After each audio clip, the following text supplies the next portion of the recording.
so spaces then that are scaling for growth. So it might be that a founder operator is looking to open a second space, or maybe, we're talking to a space that already have got 9 locations open after 2 years, right? They're actually kind of moving so quickly. They've gone through their stabilizing and into their scaling pretty close together.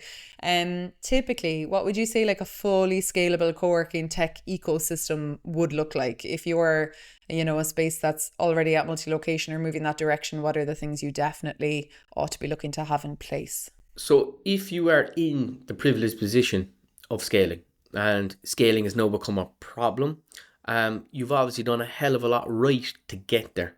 All right. So you probably run the first 2 or 3 spaces incredibly well. So you kind of need to step back and do a full diagnostics or analysis of what are we doing well here. We all set out in business with a brand, an idea, but it evolves and it becomes sometimes, it can kind of mutate and needs to be shaped back into what we were kind of looking at to get it to evolve again.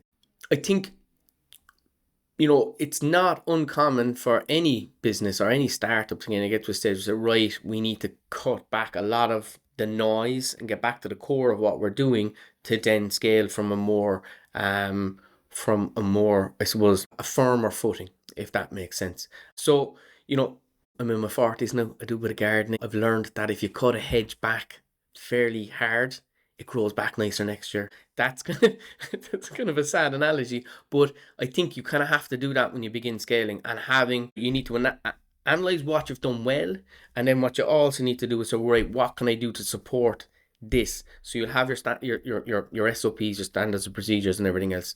So with that, the way we've always looked at structuring Baseworks is it's a software that you can start as a small space, nail your operations, and then keep adding spaces. And with every space you add, you'll have to understand that. And again, we understand, Anne-Marie, that no 2 spaces are run the same. So even though you might all sit under the same brand, they're going to run slightly differently because of the customer type that's around them. So you're going to have different user groups. You're going to have the end user, you're going to have the hub manager. Then what you're going to have is probably maybe the regional manager. You can account for that, and then above that again you'll have the the C-suite.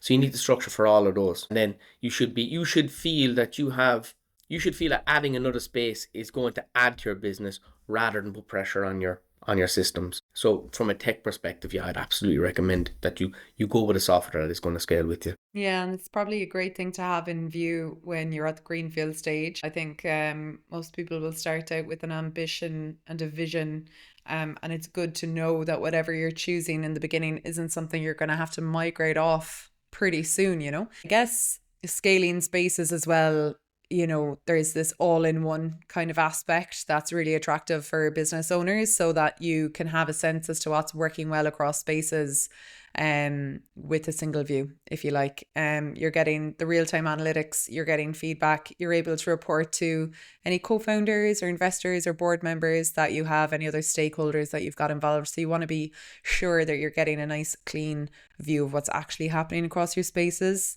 on at least a monthly basis, like at a minimum. I know we've spoken with multiple spaces who unfortunately have to sit down once a month and pull out the Excel sheets, and some spaces have card machines, and some spaces are using different systems because something won't work for them. They've had to train their staff in different locations in different ways because their tech doesn't actually support the scaling that they thought it would. So I guess it's just about testing things properly and having a good sense as to what the actual day-to-day is going to look like for you as the operator, the founder, and then also for your team, because I guess the last thing you want is your space managers across locations getting stressed out and losing time in their day trying to make their systems work. And I think as places scale, that's something that I see happening. People say, look, we had it when we were at like 2 and 3 spaces and it worked okay. And now we're at like 14 spaces and it's just evolved. It's a total Frankenstein. Stuff's got added on. I don't even know what it's for. I'd love to hand this off as a task, but I actually can't because it doesn't work the same way twice. And I know it'll just cause more noise with people coming back to me asking me how it works. I know my team is stressed out, so I don't want to put more requirements on them. It's just, in all honesty, it's stuff we hear all the time. So sharing it so that, you know, if you're in that position, you think you're going to be sharing your space, just keep an eye out for what the realities of your system might be when you do start to grow. Thanks for tuning in to Flex That Works. If you enjoyed this episode, don't forget to follow or subscribe wherever you get your podcasts so you don't miss our next episode.